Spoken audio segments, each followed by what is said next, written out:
హల్లెలూయా, హల్లెలూయా, హల్లెలూయా. దేవునికి మహిమ కలుగును గాక. భయంకరమైన పరిస్థితుల్లో దేవుడు మాట్లాడతాడు మీతోటి.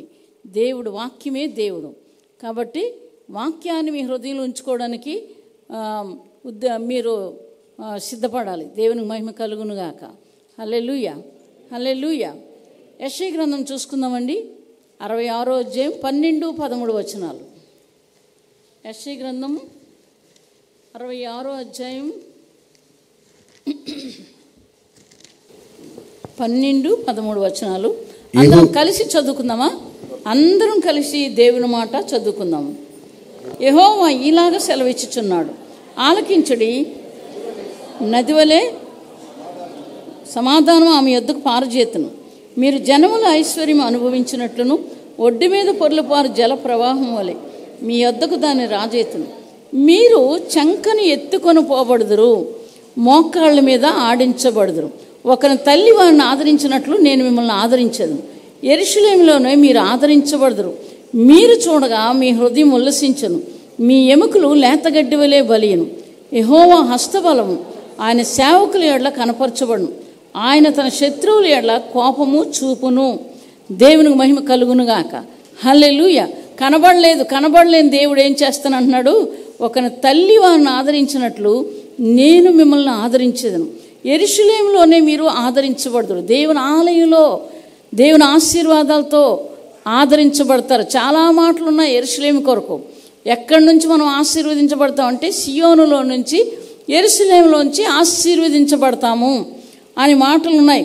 అయితే ఇక్కడ ఒకరి తల్లి వారిని ఆదరించినట్లు నేను మిమ్మల్ని ఆదరిస్తాను. ఇంకో దగ్గర ఉంటుంది, మీ తల్లి అయినా మరుచును కానీ నేను మిమ్మల్ని మరువును. ఎంతోమంది ఏం చేస్తారు, ఎవరైనా తల్లిదండ్రులు ప్రేమిస్తే మా అమ్మ ఉంటే మమ్మల్ని కూడా ఇలాగే చేసేది కదా అనుకుంటారా లేదా? అనుకోరా? తప్పకుండా అనుకుంటారు. ఎందుకో ఆలోచనలు వచ్చేస్తాయి. కాబట్టి ఈ విషయాలు దేవుడు చెప్తున్న మాటలు ఏంటంటే, నేను అలాగ మిమ్మల్ని ప్రేమిస్తున్నాను. మీ తల్లి లేకపోయినా, మీ తల్లి మర్చిపోయినా నేను మిమ్మల్ని మర్చిపోను అని చెప్తున్న మాటలు. ద్వితోపదేశకాండం చూసుకుందామండి. 10వ అధ్యాయం, ద్వితోపదేశకాండం 32వ అధ్యాయం. ఎంత మంచి మాటలు అక్కడ రాసి పెట్టాడు. ఇశ్రాయేలు కొరకు వాళ్ళు చేసిన ఘోరాతి ఘోరమైన పనులే చేశారు, కానీ మంచి మాటలు అక్కడ రాసి పెట్టినట్లుగా మనం చూస్తున్నాం. 32వ అధ్యాయం 10, 11, 12, 13 వచనాలు చదువుతారా? ఇక్కడ చెప్తున్న మాటలు ఏంటంటే, అరణ్య దేశంలో దేవుడు ఏం చేశాడు? అరణ్యం అంటే ఏంటి? మన జీవితంలో వచ్చిన కష్టాలు, శ్రమలు, ఇబ్బందులు, ఇంక ఇవి జరగవు, ఇది తీరనటువంటి సమస్య అనుకున్న సమయంలో దేవుడు ఏం చెప్తున్నాడంటే, అక్కడ అరణ్య ప్రదేశంలోనూ భీకర ధ్వని గల పాడైన ఎడారిలోనూ వాని కనుగొని ఆవరించి పరామర్శించి తన కనుపాప వలె వాని కాపాడాను. పక్షిరాజు తన గూడు రేపి తన పిల్లలపైన అల్లాడుచు రెక్కలు చాపుకొని వాటిని పట్టుకొని తన రెక్కల మీద వాటిని మోయినట్లు యెహోవా వానిని నడిపించెను. దేవునికి మహిమ కలుగునుగాక. హల్లెలూయా. ఎన్నో సంవత్సరాలైంది రక్షించబడ్డాము. మన జీవితాల్లో అనేకమైన మేలు దేవుడు చేశాడు. అవన్నీ తలంచుకుంటే, ఇప్పుడు పరిస్థితులు బట్టి తలంచుకుంటే ఎంతోమంది చనిపోతున్నారు. భయపడకుండా హత్యలు చేస్తున్నారు, చనిపోతున్నారు, కారణం లేకుండా చనిపోతున్నారు. ఏంటంటే స్కూల్కి వెళ్ళారు, గంట ముందు చూశాను చనిపోయాడు. ఏంటి ఎంత ఆశ్చర్యం! ఇలాగా జరుగుతున్న సమయాలు ఇవి. ఈ భయంకరమైన సమయాల్లో కూడా దేవుడు ఏం చెప్తున్నాడు? నిన్ను ఎత్తుకొని మోస్తున్నాడు. ఎంత గొప్ప దేవుడు! దేవునికి మహిమ కలుగునుగాక. ఎత్తుకొని మోస్తున్నాడు. ఏం చేస్తారు? మనుషుల మీద కోపాలకి సంఘానికి మానేస్తారు. ఏంటంటే వాళ్ళ మీద కోపం, వీళ్ళ మీద కోపం, ఇవన్నీ చూసుకొని ఏం చేస్తారు? దేవుని సన్నిధికి దూరంగా వెళ్ళిపోతారు. కానీ అయినా ప్రేమిస్తాడు దేవుడు. కాబట్టి ఏదో ఒక వంకలు వెతుక్కుంటారు. ఆ విధంగా దేవుని సన్నిధిని వదులుకుంటారు. దేవుడు అంటే భయం లేదు కాబట్టి ఆ పనులు చేస్తారు. కాబట్టి ఈ విషయాల్లో దేవుడు నీకు సిలువ మరణం ద్వారా నేను రక్షించాడు. ఆయన నీ కొరకు ప్రాణం పెట్టాడు. అంతకంటే నీకు చేయవలసిన పనేమీ లేదు. ఎందుకంటే ఆయన పరిశుద్ధుడు, నీవు నేను పాపులైనటువంటి మనల్ని దేవుడు క్షమించి రక్షించాడు. కాబట్టి మన జీవితాలు ఎలాగ ఉండాలంటే ఆయన పాదాలు పట్టుకొని కృతజ్ఞత కలిగిన జీవితాలే ఉండాలి. అంతేగాని ఏంటంటే మన ఇష్టానుసారంగా జీవిస్తాము, ఏంటండి మన పని అయిపోయింది కాబట్టి ఇంకా వదిలేస్తాము. ఇలాంటివన్నీ కూడా సాతానుడు ప్రేరేపించి చేయిస్తాడు ఆ పనులు. ఏంటంటే ఏదో కష్టం వచ్చింది, ఇందులోంచి మాకు విడుదల రాలేదు కాబట్టి ఆ దేవుడు ఏం చేస్తాడులే. ఇలాంటి మనుషులు అంటే కృతజ్ఞత లేని మనుషులు. కాబట్టి ఇటువంటి పనులు చెయ్యకండి. ఏం చెప్తున్నాడు ఇక్కడ? గ్రద్ద పక్షిరాజు గూడు రేపి తన పిల్లల పైన అల్లాడుచు రెక్కలు చాపుకొని వాటిని పట్టుకొని తన రెక్కల మీద వాటిని మోయినట్లు యెహోవాని నడిపించెను. చూస్తే వాళ్ళు ఏం చేశారో చాలా భయంకరమైన పనులు చేశారు. ఇశ్రాయేలీలే ఏంటండి, ఇశ్రాయేలీ ఆ విధంగా మోసుకెళ్ళాడు దేవుడు. వాగ్దానం అబ్రహాంకి ఇచ్చాడు. అబ్రహాంకి ఇచ్చిన వాగ్దానం మోషే దగ్గరికి వచ్చాక మోషే ద్వారా నెరవేరుస్తున్నాడు. అరణ్యమైనటువంటి మార్గాలు, భయంకరమైన పరిస్థితులు, ఆహారం లేదు. అటువంటి భయంకరమైన పరిస్థితుల్లో పగల మేఘస్తంభంగా రాత్రి అగ్నిస్తంభంగా ఉండి మోసుకుంటూ వారిని 40 సంవత్సరాలు ఏంటంటే వారిని మోసుకుంటూ తిరిగి కనాన్ దేశానికి తీసుకెళ్తారంటే అక్కడ నమ్మలేదు వాళ్ళు. అక్కడ నమ్మలేదు. ఎప్పుడైతే కొంతమంది చనిపోయారో మేము వెళ్తామని ఏం చేశారు, మీరు వెళ్ళొద్దన్నా సరే బలవంతంగా వెళ్ళారు. అయితే అవతల వాళ్ళు మీరు చచ్చిపోతారు అక్కడికి వెళ్తుంటే. అలాగే చేశాడు దేవుడు. కాబట్టి ఎందుకు, దేవుడు చెప్పినప్పుడు వెళ్ళలేదు, దేవుడు వద్దన్నప్పుడు వీళ్ళు వెళ్ళిపోయారు. వెళ్ళిపోతే అప్పుడు ఏం చేశారు, అనాకీలు వారిని చంపేశారు వాళ్ళని. కాబట్టి వాళ్ళు చేసే పనులు ఎలాగున్నాయంటే కృతజ్ఞత లేని పనులు. కృతజ్ఞత లేని పనులు ఏంటంటే కోడి ఏం చేసిందంట, ఒక ఆయన చెప్తున్నాడు, కోళ్ళు ఫారం ఆయన చెప్తున్నాడు ఏమని, మొత్తం అంతా కాలిపోయిందంట.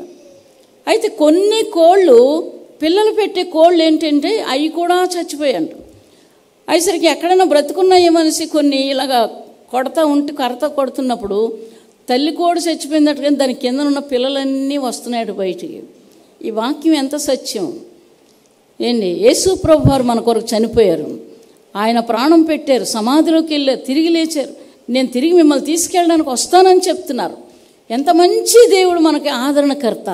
మంచి మంచి మాటలు మనకిచ్చి, వాగ్దానాలు ఇచ్చి, దేవుడు ప్రేమతో మనల్ని పెంచుతూ నడిపిస్తున్నటువంటి దేవుడు ఎంత గొప్ప దేవుడో కలిగి భయపడి దేవుని సన్నిధిలో ఉండడం నేర్చుకోవాలి. అది ఎంత ప్రమాదం అవనివ్వండి.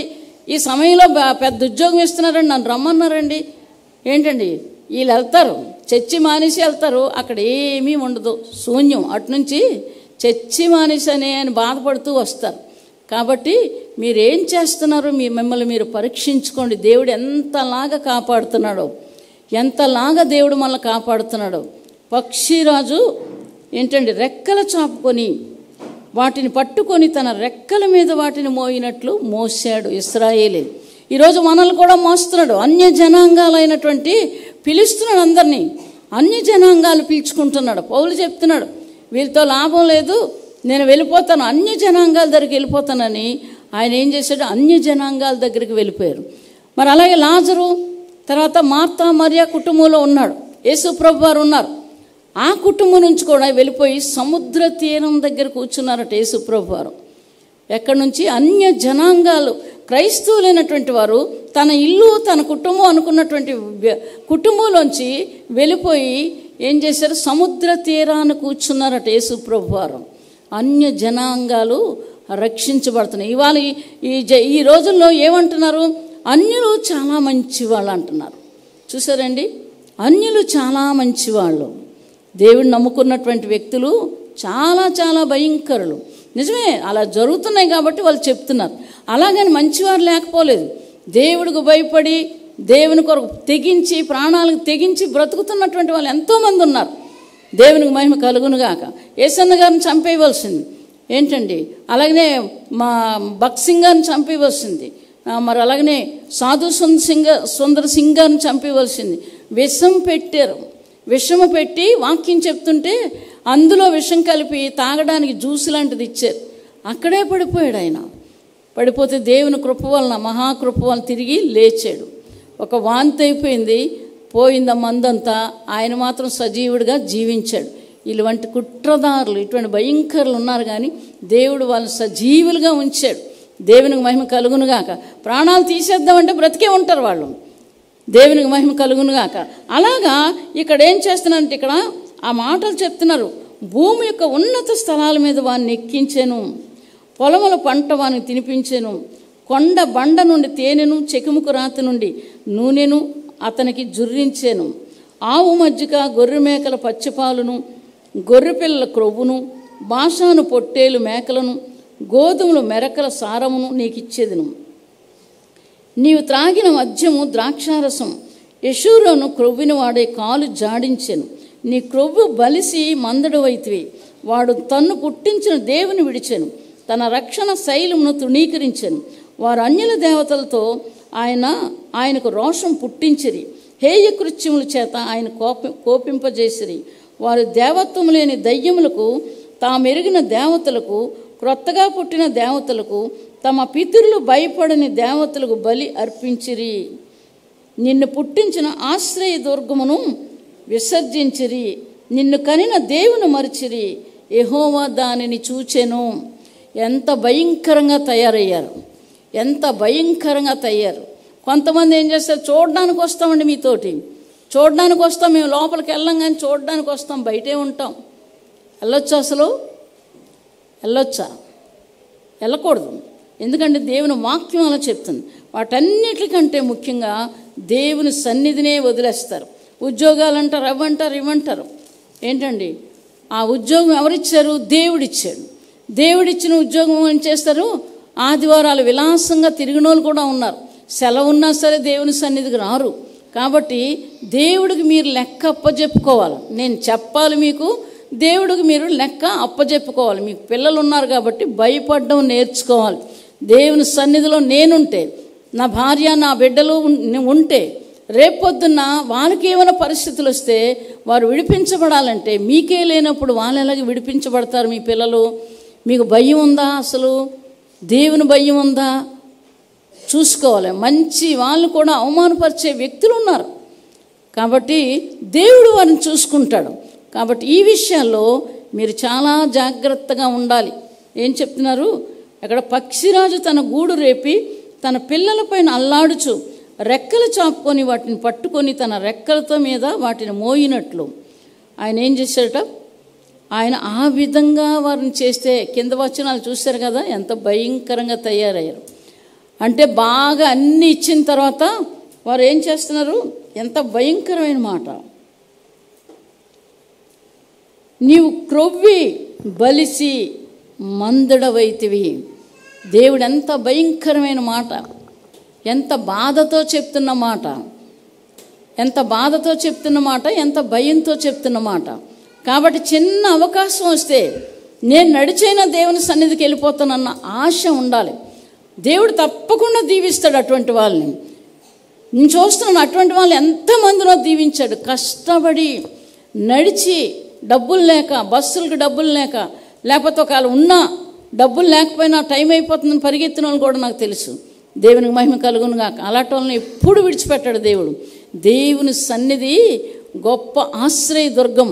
అందుకే జనులారా ఎల్లప్పుడూ ఆయన యందు నమ్మకించుడి, మీ హృదయాలు కుమరించుడి, మనకి ఆశ్రయమైన. చూసుకుందామండి 60 కీర్తన 62వ అధ్యాయం, కీర్తన గ్రంథం 62వ అధ్యాయం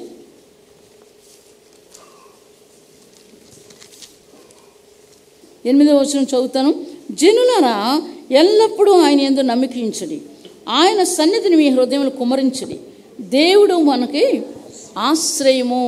ఎంత మంచి మాట. జనులారా అంటే అందరికీ చెప్తున్న మాట. దావీదు కీర్తన ఇది. జనులారా ఎల్లప్పుడూ ఆయన యందు నమ్మకించుడి. ఏం తప్పు చేస్తున్నాం? వెతుక్కోవడం నేర్చుకోవాలి. బైబిల్ వాక్యం దగ్గర, దేవుని వాక్యం దగ్గర వెతుక్కోవడం నేర్చుకోవాలి. నిర్లక్ష్యం. మాకు తెలుసులే, వాక్యం తెలుసు, దేవుడు తెలుసు, మాకు అన్నీ తెలుసు, పర్వాలేదు, ఇంట్లో కూర్చుంటాం. దేవుడు కొడితే తిరిగి లెగలేరు, తెలుసునండి. కాబట్టి ఈ విషయాలు జ్ఞాపకం చేసుకోవాలి. ఒకే ఒకసారి నా జీవితంలో ఉండిపోయానంటే ఆ రోజు ఏం చేశానంటే అన్నీ కొనుక్కుంటాను, అన్నీ కొనుక్కొని అన్నీ శుభ్రం చేసుకొని ఇంట్లో వేసుకుంటాను అనుకున్నాను.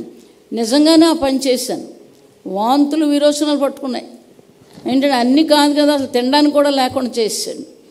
అప్పుడు భయం వేసింది, నాకు చాలా భయం వేసింది. ఎప్పుడు నేను ఇలా చేయను, నన్ను క్షమించు ప్రభు. చాలా క్రితం మా రాణి చిన్నది, అంటే 5 సంవత్సరాలు, ఆ వయసులో అలాగ జరిగింది.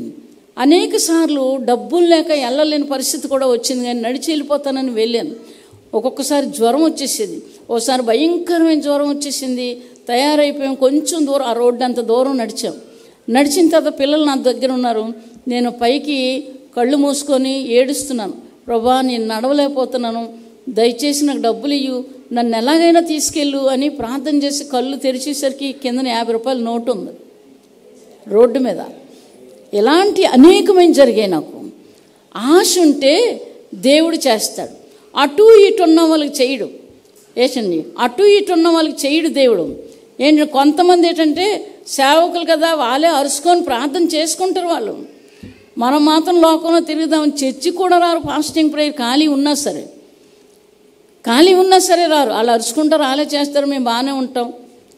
ఇవన్నీ చాలా తప్పులు ఇవి. కాబట్టి ఏం చేయాలి, మీ పిల్లల్ని దేవుని సన్నిధి తీసుకురావాలి. అలాగని మోషేతో దేవుడు చెప్పాడు. మోషేతో ఏం చెప్పాడు, ఇక్కడ మాస్కంలాగా మీ వాక్యాన్ని రాయాలి, చేతుల మీద రాసుకోవాలి, మీ యొక్క గోడల మీద పెట్టుకోవాలి, మీ ఇంటి గౌనుల మీద పెట్టుకోవాలి వాక్యము. మీ పిల్లలకు నేర్పించాలి. మీ పితరులకు ఏమైందో, మీకేమైందో, మీ పిల్లలకి ఏమవుతుందో వాళ్ళకి చెప్పి వాళ్ళ పిల్లలకు కూడా చెప్పాలి ఈ మాటలు. దేవుడు ఏం చేశాడు, ఐగుప్తు దేశం నుంచి ఎలాగ రప్పించాడో మీరు చెప్పాలని దేవుడు మోషేకి చెప్పినప్పుడు మోషే ఏం చేశాడు, సమాజ మందిరంలో కూర్చొని వాళ్ళందరిని పిలిచి దేవుడు బోధించాడు. మోషే బోధించాడు. తల్లి కంట కళ్ళు ఇలా పెట్టుకొని ఏంటండి అగ్నిస్తంభంలాగా 6 లక్షల మంది వెళ్ళిపోయేలాగా, అగ్నిస్తంభంలాగా, మేఘంలాగా ఏంటండి వారిని అలాగ ఆదరిస్తే వాళ్ళు చేసే పని క్లియర్గా తెలుస్తుంది. ఈనాడు ఏం చెప్తున్నారు అందరూ, అన్యజనాంగాలు ఏమంటున్నారు, మీ దేవుడు చంపేస్తాడు అంటున్నారు. కానీ వాళ్ళు ఏం చేస్తే చంపేస్తాడు, వాళ్ళు చేసే పనులేంటి, ఇవన్నీ వదిలేస్తారు. ఆ ముక్క పట్టుకొని మీ దేవుడు చంపేస్తాడు అన్యులు అంటున్నారు. తప్పకుండా శిక్ష ఉంటుంది, ఎవరికైనా వదలడు దేవుడు. దేవునికి మహిమ కలుగునుగాక. ఈరోజు ఒక హత్య చేసినా, ఒక దొంగతనం చేసినా తప్పకుండా పోలీసు వాళ్ళు తీసుకెళ్ళి జైల్లో పెడతారు, కొడతారు కూడా. మనుషులే వదలట్లేదు, దేవుడు వదిలేస్తాడా? దేవుడు అస్సలు వదలడు. కాబట్టి మన జీవితాలు ఎలాగున్నాయో పరీక్షించుకోవడం నేర్చుకోవాలి. ఆ ప్రకారం వాక్య ప్రకారంగా జీవించడం నేర్చుకోవాలి. మాకు ఆస్తులు ఉన్నాయండి, మా వెనకాతల మా తల్లిదండ్రులు బోల్డ్ ఉంది, మేము వెళ్ళపోయినా పర్వాలేదు, వెళ్ళినా పర్వాలేదు, ఏదో బతకడానికి ఉద్యోగం చేసుకుంటున్నాము. ఇలాంటివన్నీ తీసియండి. ఇలాంటి జీవితాలు, ఇలాంటి మాటలు, ఇలాంటి ఆలోచనలు కూడా రాకూడదు. దేవుడు ముందు నీవు బ్రతకాలి, వ్యక్తిగతంగా రక్షించబడాలి. నా తల్లిదండ్రులు రక్షించబడ్డారు, వాళ్ళు చేసుకుంటారులే ప్రార్థన, నేను మాత్రం ఇలా లోకంలో కొట్టుకుపోతాను, అన్యాయాన్ని న్యాయం అని చెప్తాను, న్యాయాన్ని అన్యాయం అని చెప్తాను, అది ఎవరు చెప్పినా వినకూడదు. అటువంటి మాటలు భర్త చెప్పినా, భార్య చెప్పినా, తల్లిదండ్రులు చెప్పినా అన్యాయానికి తిరిగి చెప్పడం నేర్చుకోవాలి. పిల్లలు నువ్వు చెప్తున్నది తప్పు, అన్యాయం అని చెప్పాలి. భర్త చెప్పాలి భార్యకి, భార్య భర్తకు చెప్పుకోవాలి, పిల్లలు తల్లిదండ్రులకు చెప్పాలి, తల్లిదండ్రులు పిల్లలకు చెప్పుకోవాలి. అది బైబిల్ క్రమం అది. కాబట్టి జీవించడం అంటే ఏంటో నేర్చుకోవాలి, మారు మనస్సు ఉండాలి. కాబట్టి ఈ విషయాల్లో దేవుడు నిన్ను ప్రేమించి ఆ విధంగా చేసినప్పుడు మీరు చేసిన చెడ్డ పనులకి మనకేమొస్తుంది, అనారోగ్యాలు లేమి. నేను చాలామంది చెప్తాను, నేను పశ్చాత్తాపం పడండి, దేవుడు చేస్తాడు, దేవునికి మహిమ కలుగును గాక. హల్లెలూయా, హల్లెలూయా. తప్పకుండా దేవుడు చేస్తాడు. ఒక ఆయన చానాల క్రితం వచ్చారు, 7 మనుషులు మోసుకొచ్చారు. ఆదివారం ప్రభురాత్రి భోజనం అయితే మోసుకొచ్చారు. ఆటోలోంచి ఆ మనిషి చూస్తే ఇలాగా ఉన్నాడు, వాళ్ళు చూస్తే పెద్దగా ఉన్నారు. మోసుకొస్తే ప్రార్థన చేయమంటున్నారు. ఇవాళ ఆదివారం బాబు ఎలాగా అనిస్తాను. అమ్మమ్మ ఎలాగైనా బాగోలేదమ్మా, చాలా బాగోలేదు అన్నారు. అప్పుడు ఏం చేశాను, బయటకు వచ్చి ప్రార్థన చేశాను. ప్రార్థన చేస్తే మీరు వదిలేయండి అన్నాను. నిలబెట్టారు, వదిలేయండి అన్నాను. వదిలేయండి అంటే పడిపోయాడు కిందకి. వదిలేగానే ఆవిడ మళ్ళీ నిలబెట్టండి అని చెప్పాను. మళ్ళీ ప్రార్థన చేశాను, మళ్ళీ పడిపోయాడు. 3వసారి దేవుని వైపు చూస్తున్నాను. నువ్వు చెయ్యి వేసి ప్రార్థన చెయ్యి అన్నారు. నడుము మీద చెయ్యి వేసి ప్రార్థన చేయగానే దేవుని శక్తి పొందుకొని పరిగెట్టడం మొదలుపెట్టాడు హాల్లో. దేవునికి మహిమ కలుగును గాక. ఇంత పెద్ద లావుగా ఎత్తుగా 7 మనుషులు ఇలాగ శవాన్ని మోసుకొచ్చినట్టు మోసుకొచ్చారు. అద్భుతాలు దేవుడు చేస్తాడు మీ జీవితాలు. అలాంటివన్నీ జరగాలి. దేవుని రాజ్యంలో నేనుండాలంటే మీరేం చేయాలి? దేవుడు మాట, దేవుని వాక్యము, దేవుని వాగ్దానము నెరవేర్చుకోవాలి. మీ పిల్లలకు చెప్పాలి. మీరే చేస్తే ఇంకా వాళ్ళు ఏం చేస్తారు? మీరే చేస్తే వాళ్ళు ఏం చేస్తారు? మా అమ్మ నాన్న చేస్తున్నారు కాబట్టి నేను చేస్తాను. ఇవి నేర్చేసుకుంటారు చెడ్డవి. అప్పుడు మంచి జరగాలంటే జరగదు. లోకస్తుల్లాగా అన్యాయంగా బ్రతికితే జరగవచ్చు. అన్యాయస్తులు ఏం చేస్తారు? వాళ్ళు ఇష్టానుసారంగా ఎవరిదాన్ని లాక్కోవడం, తీసుకోవడం ఇలాంటివన్నీ చేస్తూ ఉంటారు అన్యాయస్తులు. మీరు అలా చేయకూడదు. మీరు దేవుని మాట వినాలి. దేవుని పిల్లలు కనుక దేవుడు మాట వినాలి. దేవుడు ఆశీర్వదించబడిన బిడ్డలు మనం. దేవునికి మహిమ కలుగునుగాక. ఎక్కడైనా ఎవరింటికైనా వెళ్ళేటప్పుడు పలానోళ్ళు వచ్చారు, మా ఇల్లు ఆశీర్వదించబడదు, పలానోళ్ళకి అడుగు పెట్టారు, మాకు ఇలాగయ్యింది, పలానోళ్ళు వచ్చారు, పలానోళ్ళు మాట్లాడారు, ఇలా జరిగింది మాకు. ఈ జీవితం మనకు ఉండాలి. ఎవ్వరికి కూడా అపకారం చేయకూడదు. తప్పు అయితే తప్పుగా చెప్పడమే. వస్తేరని మానేస్తే ఆలిష్టం ఏంటంటే అలా చెప్పినప్పుడు వాళ్ళకి బాధ వేసింది. బాధ వేస్తే చెప్తే ఎందుకు? ఆ క్రియలు వాళ్ళు ఉన్నాయి కాబట్టి బాధ, భయంకరమైన బాధ. అంతేగాని నేను దిద్దుకుంటానన్నటువంటి మనస్సు లేదు. దిద్దుకోవడం చాలా మంచిది. నాకు చెప్పండి, నేను తప్పుగా మాట్లాడితే రండి చెప్పండి నాకు. నేను తప్పు చేస్తే పర్వాలేదు, నేను దిద్దుకుంటాను. ఎదురుకుంటే నేను దిద్దుకుంటాను. దేవునికి మహిమ కలుగునుగాక. ఆ జీవితమే ఉండాలి.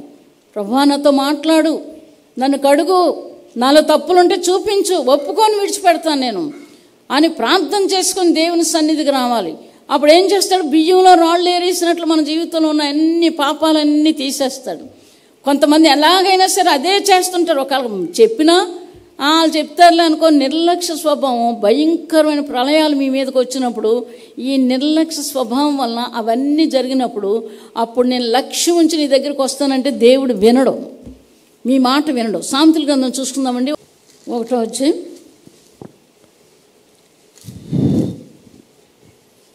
22 నుంచి చదువుతాను. ఎట్లనగా జ్ఞానము లేని వారులారా, మీరెన్నాళ్ళు జ్ఞానము లేనివారుగా ఉండగోరుదురు? అపహాస్యులారా, మీరెన్నాళ్ళు అపహాస్యం చేయుచు ఆనందింతురు? బుద్ధిహీనులారా, మీరెన్నాళ్ళు జ్ఞానమును అసహించుకుందురు? నా గద్దింపు విని తిరుగుడి, ఆలకించుడి. నా ఆత్మను మీ మీద కుమ్మరించదను, నా ఉపదేశమును మీకు తెలిపెదను. నేను పిలువగా మీరు వినకపోతురి, నా చేయి చాపగా ఎవరునూ లక్ష్య పెట్టకపోయిరి. నేను చెప్పిన బోధ ఏమీ మీరు వినక త్రోసివేసిరి. నేను గద్దింపగా లోబడకపోతురి. కాబట్టి మీకు అపాయం కలిగినప్పుడు నేను నవ్వేదను, మీకు భయం వచ్చినప్పుడు నేను అపహాస్యం చేసేదను. భయము మీ మీదకు తుఫాను వలె వచ్చినప్పుడు, సుడిగాలి వచ్చినట్లు మీకు అపాయం కలిగినప్పుడు, మీకు కష్టము దుఃఖము ప్రాప్తించినప్పుడు నేను అపహాస్యం చేసేదను. అప్పుడు వారు నన్ను గూర్చి మొర్రపెట్టుదురు కానీ నేను ప్రత్యుత్తరం ఇయ్యకుందును. నన్ను శ్రద్ధగా వెతుకుదురు కానీ వారికి నేను కనబడకుందును. ఎంత భయంకరమైన మాటలు! శ్రద్ధ, భక్తి ఏంటండి? దేవుని దగ్గర ఉండాలి. లేకపోతే ప్రార్థన చేసుకోవాలి. ప్రభా, నేను ఫలానా విషయంలో అలక్ష్యం చేశాను, లేకపోతే నిర్లక్ష్యంగా నేను ఉన్నాను, దయతో నన్ను క్షమించు అని ప్రార్థన చేసుకొని దేవుని వైపు తిరగడం మొదలు పెట్టాలి. ఈ మాటలు బైబిల్లో మాటలు, నేను చెప్పే మాటలు కాదు. జీవితాలను సరిచేసుకోవాలి. నీటిలో బట్టలు జాడించినట్లుగా మనల్ని జాడించుకోవాలి. నీ వాక్యమని ఉదక స్నానం చేయాలి. అప్పుడు దేవుడు ఏం చేస్తాడు? కన్న బిడ్డల కంటే తల్లి కంట నీ తల్లైనా మరుచును కానీ నేను నిన్ను మరువను అని చెప్పిన మాటలకి వారసులు అవుతారు మీరు. దేవునికి మహిమ కలుగునుగాక. హల్లెలూయా. యెషయా గ్రంథం చూసుకుందామండి. 31వ అధ్యాయం 4-5 వచనాలు. యెహోవా నాకు ఇలాగ సెలవిచ్చి ఉన్నాడు, తప్పించుటకై గొర్రెల కాపరులు సమూహము కూడినగా సింహము కొదమ సింహము వారి శబ్దములకు భయపడకయు వారి కేకలకు అధైర్యపడకయు తనకు దొరికిన దాని మీద గర్జించినట్లు సైన్యములకు అధిపతిగా యెహోవా యుద్ధము చేయుటకై సియోను పర్వతం మీదకిని దాని కొండ మీదకిని దిగి వచ్చును. పక్షులు ఎగురుచు తమ పిల్లలను కాపాడునట్లును సైన్యములకు అధిపతిగా యెహోవా యెరూషలేమును కాపాడును. దాన్ని కాపాడుచు విడిపించుచుండును, దానికి హాని చేయక తప్పించుచుండెను. దేవునికి మహిమ కలుగునుగా. మా విషయాల్లో ఇది వాగ్దానం. నేను ప్రార్థన చేశాను, ప్రభా మేము క్షమించలేదా?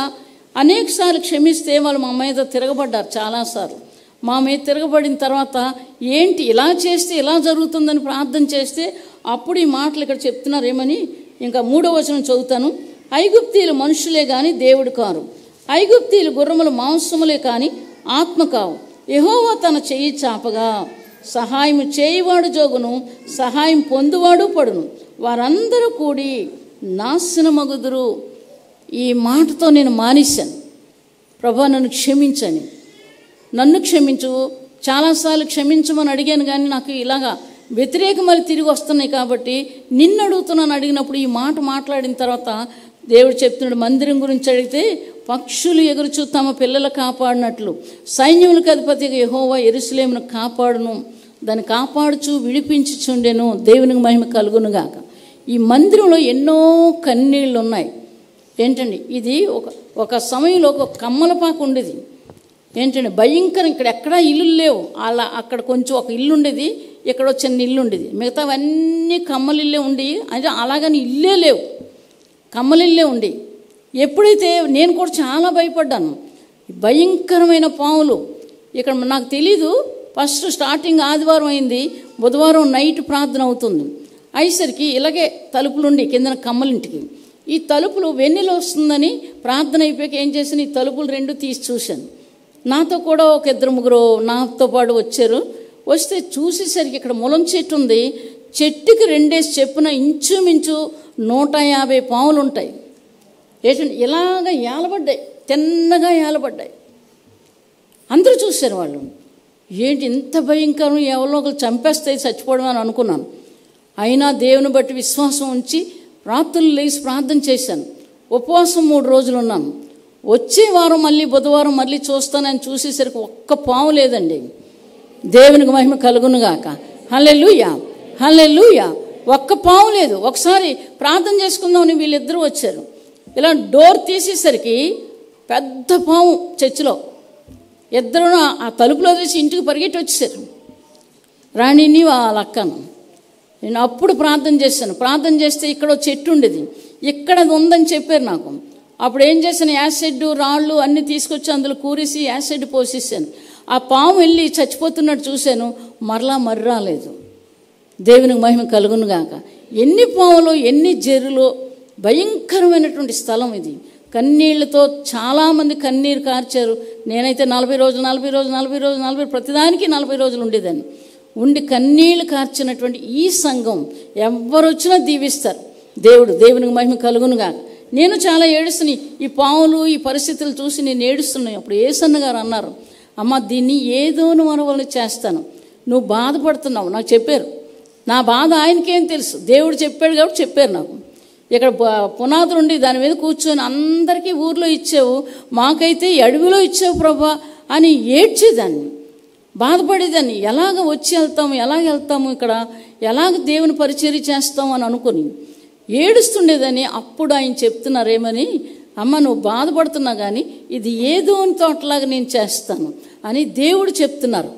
ఇక్కడికి వచ్చిన వాళ్ళు స్వస్థపరుస్తాను, ఆశీర్వదించబడతారు అనేక విధాలుగా. ఇక్కడ నేను ఈ స్థలాన్ని ఆశీర్వదిస్తానని చెప్పినప్పుడు అప్పుడు ధైర్యం వచ్చింది. దేవునికి మహిమ కలుగునుగా. కమ్మలపాక రేకుల షెడ్డు ఈ విధంగా వచ్చింది. దేవునికి మహిమ కలుగునుగాక. హల్లెలూయా. యెరూషలేమును కాపాడుతాను వాగ్దానం ఇచ్చినవాడు. అందుకే ఎవరు తీసుకుందామన్నా వాళ్ళు వెళ్ళిపోతున్నారు, ఇంట్లో వాళ్ళతో సహా, బయట వాళ్ళు కూడా. కాబట్టి ఎన్ని ప్లాన్లో ఎన్ని వేస్తున్నారు కానీ వాళ్ళ వల్ల అవ్వదు. అలాగే మమ్మల్ని చంపాలని కూడా చూస్తున్నారు కానీ వాళ్ళ వల్ల అవ్వదు. దేవుడికి మహిమ కలుగునుగాక. ఎందుకంటే చెప్తున్నా, అటువంటి భయంకరలు అవ్వాలంటే కొన్ని జరిగాయి కాబట్టి, నాకు తెలిసాయి కాబట్టి నేను ఆ మాటలు చెప్పగలుగుతున్నాను. ఇక్కడ పులిపేట మీద ఉండి చెప్తున్న మాటలు ఇవి, దేవుని సన్నిధిలో ఉండి చెప్తున్న మాటలు. కాబట్టి ఎంతకైనా తెగిస్తారు అటువంటి వాళ్ళు. కానీ దేవుడు నన్ను రక్షిస్తున్నాడు, నా బిడ్డని నన్ను రక్షిస్తున్నాడు. ఇక్కడికి వచ్చిన వాళ్ళు కూడా ఏ అపాయాలు జరగలేదు. దేవునికి మహిమ కలుగునుగాక. కాబట్టి ఈ మాటలు దేవుడు చెప్తున్నాడు. యెషయా గ్రంథం చూసుకుందామండి, 40 అధ్యాయం 30-31 వచ్చిన. బాలురు సొమ్మసిలెదరు, అలెదరు, యవనస్తులు తప్పక తొట్టిల్లెదరు. యెహోవా కొరకు ఎదురు చూచువారు నూతన బలము పొందెదరు. వారు పక్షిరాజు వలె రెక్కలు చాపి పైకెగుదురు, అలయక పరిగెత్తుదురు, సొమ్మసిల్లక నడిచిపోవుదురు. దేవునికి మహిమ కలుగునుగాక. హల్లెలూయా. యవనస్తులు తప్పక తొట్టిల్లుతారు ఈ వాక్యాన్ని బట్టి. లేదు అంటే వాళ్ళ మాటలు అబద్ధం. కాబట్టి ఏం చేయాలి? యవనస్తులు ఏం చేయాలి? కీర్తన గ్రంథం చూసుకుని 119 అధ్యాయం. యవనులు దేని చేతన తమ నడకను శుద్ధిపరచుకుందరు? నీ వాక్యమును బట్టి దాన్ని జాగ్రత్తగా చూచుకున్నట చేతనే కదా.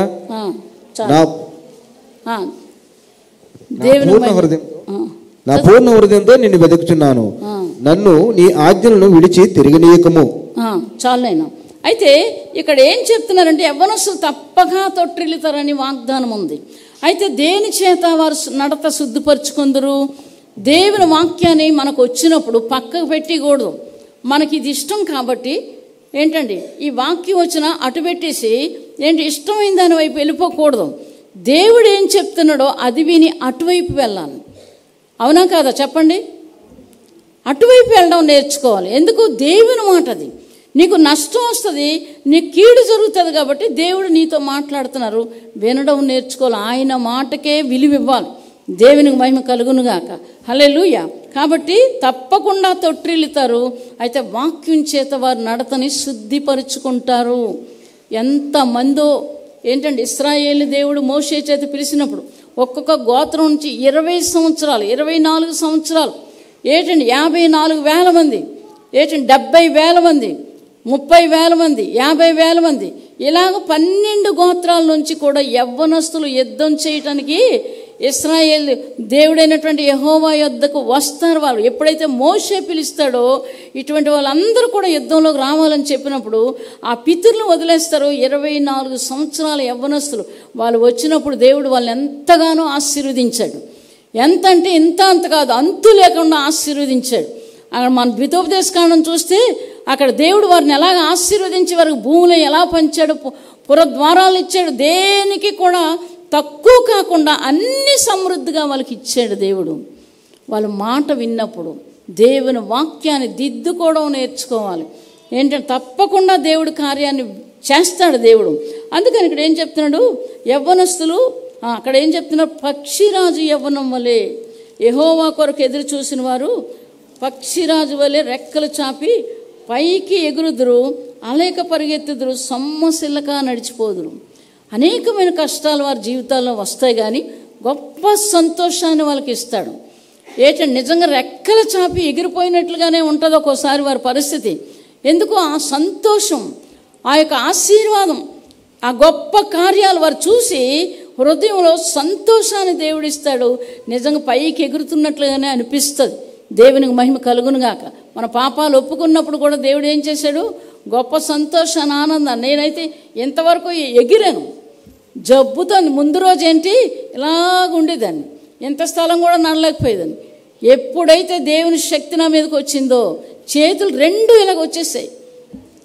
సంతోషం నాకు వచ్చేసింది. ఇంత పైకి ఎగురుతూ గెంతుతున్నాను. ఆ తర్వాత చల్లనీళ్ళు స్నానం చేస్తే జ్వరం వచ్చేసింది. అరకులో మేము ఉన్నాం, చల్లనీళ్ళే స్నానం చేసాను, జ్వరం కూడా రాలేదు.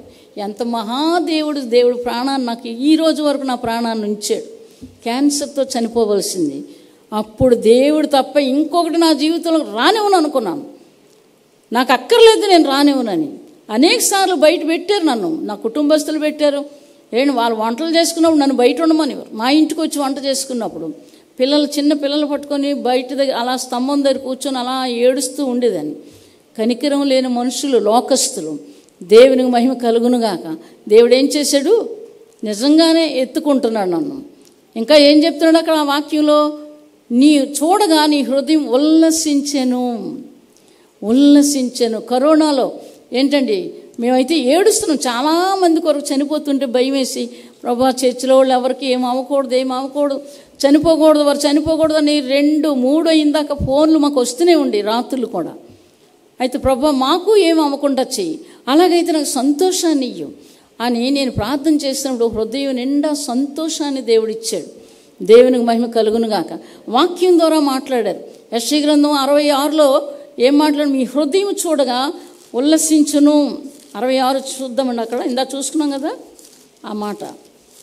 మీరు చూడగా 14వ వచనం, మీరు చూడగా మీ హృదయం ఉల్లసించును, మీ ఎముకలు లేతగడ్డ వలె బలియను. యెహోవా హస్తబలము ఆయన సేవకుల ఎడల కనపరచబడును. ఆయన తన శత్రువులు ఎళ్ళ కోపము చూపును. దేవునికి మహిమ కలుగునుగా. మా ఇంట్లో ఇప్పుడు కార్యం జరగలేదు ఏంటంటే మొదట ఉండినట్టు ఉండరు. తిన్నగా మొదట ఏ ఆసక్తి ఉందో ఆఖరి దాకా అదే జీవితం ఉండాలి. డబ్బులు వచ్చినాయి కదా, ఉద్యోగాలు వచ్చాయి కదా, మాకు ఇదే దేవుడు అని అనుకున్నారా, చాలా ప్రమాదం. అవన్నీ తీసేస్తాడు దేవుడు, అవన్నీ తీసేస్తాడు దేవుడు. దేవుడిని దేవుడిగా హృదయపూర్వకంగా ఆరాధించడం, వాక్యం చదవడం, ఇంట్లో కూడా ఏంటంటే కుటుంబ ప్రార్థన చేసుకోవడం, పొద్దున్న లేస్తే ప్రార్థన చేయడం, దేవునికి మహిమకరంగా మీ జీవితాలు ఎప్పుడైతే జీవిస్తారో మిమ్మల్ని బట్టి మీ కుటుంబం అంతా బాగుపడుతుంది. దేవునికి మహిమ కలుగునుగాక. హల్లెలూయా. ఇక్కడ రోడ్డు లేదండి, భయంకరంగా ఉండేది. ఈ స్థలం కూడా మాకు తెలిసేది కాదు. ఎప్పుడైతే నేను వచ్చానో రోడ్లు వెంటనే వేశారు. మేము అద్దెకున్నాం, అక్కడ కూడా కాలువలు లేవు, లైట్లు లేవు. మేము ఎప్పుడైతే అద్దెకి వెళ్ళామో లైట్లు ఏంటంటే నిజంగానే ఒక ఇంటి యజమాని చేసినట్లుగా లైట్లు వేశారు, కాలువలు కట్టారు. మేమున్న దగ్గర కట్టారు. ముందు గొప్పదాన్ని నేను చెప్పలేదు. దేవునికి మహిమ కలుగునుగా. రోడ్లు వేయడం మొదలుపెట్టారు. అన్నీ కూడా దేవుడు మాకు సదుపాయంగా మాకు ఉంచాడు. దేవునికి మహిమ కలుగునుగా. ఇక్కడ నుంచి ఇక్కడ కాలువ కట్టడం లేదు. వాడి మ్యారేజ్ అయిన తర్వాత వాళ్ళు ఏం చేశారు, చాలా కుట్రలు పన్నారు. ఇక్కడ నుంచి ఇక్కడ కాలువ కట్టనివ్వకపోతే చాలా ప్రార్థన చేశాను. అప్పుడు ప్రభువు నాకు కనబడి, నువ్వు ప్రార్థనకి వెళ్తున్నావు కదా, నువ్వు వెళ్ళొచ్చేసరికి ఇక్కడ కట్టేస్తారని చెప్పారు. ఆ రోజు మేము వెళ్ళిపోయాము. సాయంకాలంకి ఏంటంటే మున్సిపాలిటీ వాళ్ళు మీ పేపర్లు తండి వాళ్ళు అందరిని తీసుకొస్తే వాళ్ళకి ఏ పేపర్లు లేవు, నా దగ్గర ఉన్నాయి.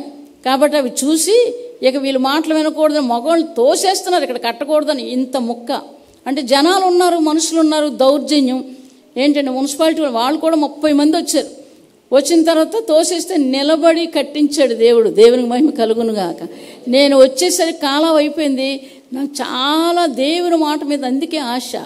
దేవుడు చేశాడు. దేవునికి మహిమ కలుగునుగాక. ఇలాంటి ఎన్నో జరిగాయి. 100 కొలది నన్ను హింసించారు, బాధ పెట్టారు. ఏంటంటే చాలా భయంకరమైన నా జీవితంలో చేశారు. దేవుని సన్నిధిలో కూర్చొని ఏడ్చాను. తెల్లారింటికల్లా కార్యాలు జరిగేవి. కాబట్టి మనకి ఆశ్రయం ఆయనే.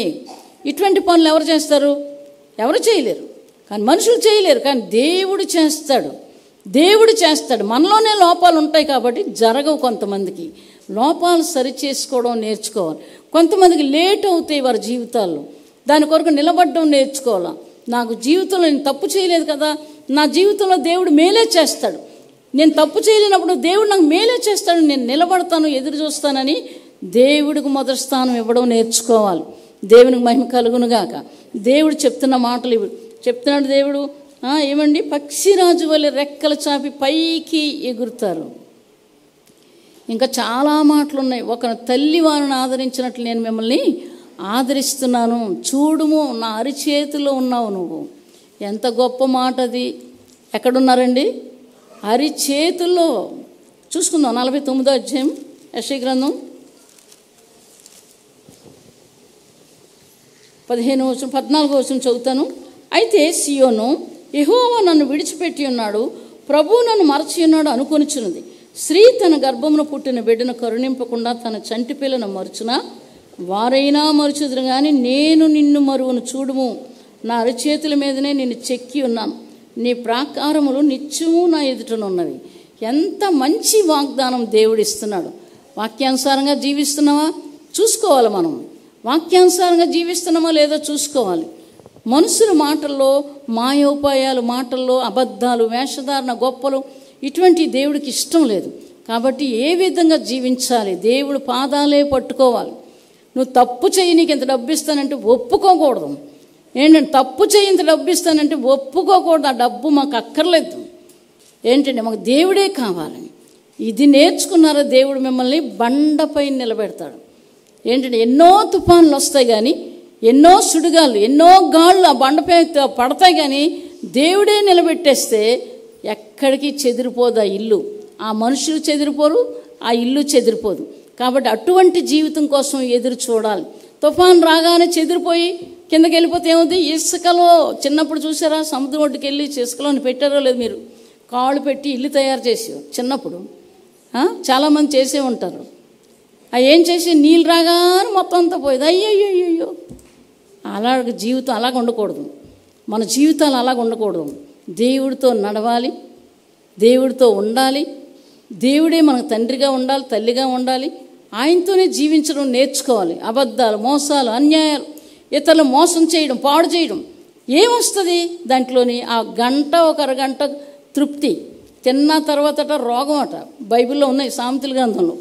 మోసం చేసుకొని తెచ్చుకునే దాంట్లో ఏంటండి, కడుపుకు రోగం వస్తుందట బైబిల్ చెప్తుంది.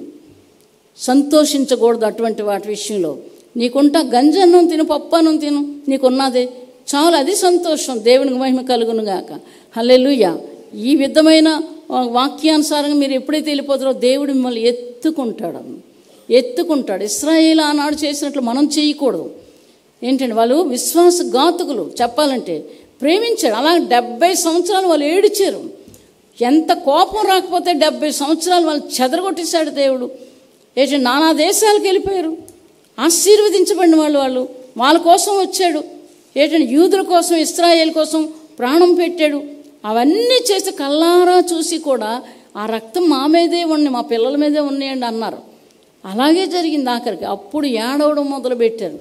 అప్పుడు ఏం చేశారు, ఇశ్రాయేలుకి కనికరించి మరలా చిన్న దేశం ఇచ్చి యెరూషలేం, ఇప్పుడున్న యెరూషలేంను మరలా పైకి తీసుకొచ్చి ఒక రాజ్యంగా అక్కడ నిలబెట్టాడు దేవుడు. దేవునికి మహిమ కలుగునుగాక. వాళ్ళతోటి ఎవ్వరూ చాలలేరు. అలాగ అనుకున్నారంటే వాళ్ళ జీవితాలు అబద్ధం, మోసమే. ఒకానొక సమయంలో మరి వాక్యానుసారంగా జరుగుతుంది. వాళ్ళు అందరూ ఒకటైపోయి వాళ్ళ మీదకి వెళ్తారు, కానీ దేవుడు మరలా వారిని కరుణిస్తాడు. దేవునికి మహిమ కలుగునుగాక. మన జీవితాలు కష్టం వచ్చినా నష్టం వచ్చినా ప్రభువు వైపే ఉండాలి, దేవుని వైపే ఉండాలి. ఏంటండి ఇక్కడ ఎవరు లేరు కదా, ఇప్పుడు తప్పు చెప్పేస్తానంటే అక్కడ ఆలకించినోడు దేవుడు. దేవునికి మహిమ కలుగునుగాక. అందుకు లెక్కలేనన్ని సార్లు నా మీద తిరిగారు అనేసి ఒక మంచి మాట ఉంటుంది, చూపిస్తానండి. అది చూసుకొని మనం వెళ్ళిపోదాం, ముగించుకుందాము. మీకా గ్రంథం చూసుకుందాము. నేను తండ్రిని అయితే నాకు రావాల్సిన ఘనత ఏమాయను. మలాకి 1వ అధ్యాయం 5వ వచనం. కన్నులారా దానిని చూచి ఇశ్రాయేలు సరిహద్దుల్లో యెహోవా బహుగనుడుగా ఉన్నాడని మీరందరూ. కుమారుడు తన తండ్రిని గనపరచును కదా, దాసుడు తన యజమాని గనపరచును కదా. నా నామం నిర్లక్ష్యపెట్టి యాజకులారా, నేను తండ్రినైతే నాకు రావాల్సిన ఘనత ఏమాయను, నేను యజమానుడినైతే నాకు భయపడువాడు ఎక్కడ ఉన్నాడు అని సైన్యములకు అధిపతిగా యెహోవా మిమ్మల్ని అడుగా. ఏమి చేసి నీ నామం నిర్లక్ష్యపెట్టితమని మీరందరూ. నా బలిపీఠం మీద అపవిత్రమైన భోజనమును మీరు అర్పించుచు ఏమి చేసి నిన్ను అపవిత్రపరిచితమని మీరందరూ. యెహోవా భోజన బలం నీచిపరచినందునిచ్చే కదా. గ్రుడ్డిదానిని తీసుకొని బలిగా అర్పించిన ఎడల అది దోషం కాదా? కుంటిదాన్నైనా రోగము గలదానైనా అర్పించిన ఎడల దోషం కాదా? అట్టి వాటి నీ అధికారికి నీవు ఇచ్చిన ఎడల అతడు నీకు దయచూపునా, నిన్ను అంగీకరించునా అని సైన్యములకు అధిపతిగా యెహోవా అడుగుచున్నాడు. దేవుడు మన కటాక్షం చూపునట్లు ఆయన శాంతిపరచుడి, మీ చేతనే కదా అది జరిగను. ఆయన మిమ్మల్ని బట్టి ఎవరినైనా అంగీకరించునా అని సైన్యములకు అధిపతిగా యెహోవా అడుగుచున్నాడు. మనం చేస్తున్న పనులు మనం పరీక్షించుకోవాలి. ఇక్కడ అంటున్నాడు, కుమారుడు తండ్రిని గనపరుస్తాడు కదా. ఏంటండి, దాసుడు తన యజమాని గనపరుస్తాడు కదా. నేను మీకు తండ్రిని అయితే నన్ను ఎక్కడ గనపరుస్తున్నారు మీరు? ఏంటండి, ఇతరులకు సువార్త చెప్పరు, ఒక వాక్యం చెప్పరు, ప్రార్థన చేసుకోరు, ఏంటండి వాక్యం చదవరు. ఇటువంటివన్నీ దేవునికి హేయము. ఇటువంటి మీ జీవితాల్లో ఉంటే తీసేసుకోండి, మంచి పని కాదు. దేవుడి వాక్యాన్ని దీవించునుగాక. ఆయన చెప్తున్నారు ఏంటంటే, పక్షులు ఎగురుచు తమ పిల్లలను కాపాడినట్లు సైన్యములకు అధిపతిగా యెహోవా నిన్ను కాపాడును. అటువంటి జీవితాలు కలిగి ఉండాలి. దేవునికి మహిమ కలుగునుగాక. ప్రార్థన చేసుకుందామండి. ఈ వాక్యం మన హృదయంలో ఉండేలాగా ప్రతిదీ పట్టుకోవాలి. పట్టుకోవాలి. దేవుని మాట మీ హృదయంలో పట్టుకోవాలి. అది మనల్ని రక్షిస్తుంది. మన ఇబ్బందుల్లో, అవమానాల్లో, బాధల్లో అది మనల్ని రక్షిస్తుంది. అంతేగాని మనుషులు రక్షించరు. ఈ విషయాలు గమనించుకొని కరెక్ట్గా జీవించుదాం. దేవునికి మహిమ కలుగునుగాక. మహాపరిశుద్ధుడా, నీ పాదాలకు వందనాలు చెల్లిస్తున్నాం. దేవా నాయన, మీరు చేసిన మేలు ఉపకారాలకు వందనాలు. ఈ వాక్యం నాయన నీ బిడ్డలో అయినటువంటి వారి గుండెల్లో స్థిరంగా ఉండేలా సహాయం చేయండి ప్రభా. మా గుండెల్లో స్థిరంగా ఉండేలా సహాయం చేయండి. వాక్యానుసారమైన జీవితాలు దయచేయండి. ప్రభా మమ్మల్ని ఎంతగానో కాపాడుతున్నావు నాయన. తండ్రి నీకు వందనాలు. నీ తల్లి అయినా మరుచును కానీ నేను నిన్ను మరువునని మమ్మల్ని కాపాడుతున్న దేవుడా నీ పాదాలకు వందనాలు. బ్రతికినన్నాళ్ళు కూడా నీ కొరకు బ్రతికే జీవితాలు మాకు దయచేయండి ప్రభా. నీకు వందనాలు.